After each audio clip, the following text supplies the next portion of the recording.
मां दक्षिणेश्वरी काली पाखरे पूजार्चना करी प्रचार मैदान को ओह्लाइले बीजेडी विधायक प्रार्थी ब्योमकेश राय। तांकू तृतीय थर पर लढ़िबार सुजोग देथिबारु दलर सुप्रीमो नवीन पट्टनायक को धन्यवाद देछंती ब्योमकेश। गतकाली से चांदवाली रे पहुंचबा परे तांकू समर्थक और कर्मी स्वागत जणाइथिले।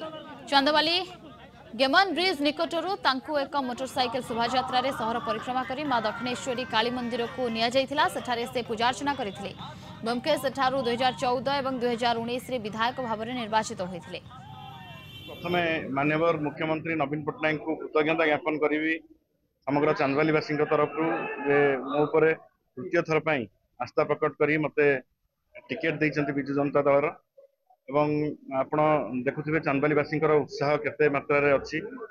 चांदवालीवासी गोटे डिमांड थिला जे चांदवाली माटीर जने पुओ को टिकेट दिया जाऊ एवं माननीय मुख्यमंत्री 2014 मसीह जेहेतु मो घर चांदवाली टिकेट दौरान एवं दुई थर आम विपुल विजय लाभ करूँ एवं एथर आम विपुल संख्यार भोट्रे लोक मैंने जितेबे आम चांदवालीवासी जहाँ जहाँ बड़ बड़ डिमांड सब थिला आम पाखापाखि 4000 कोटी टंकार काम चांदवाली एवं सबू डिमांड चांदवालीवासी पूरण होती आम इलेक्शन को ओह्लाउछु।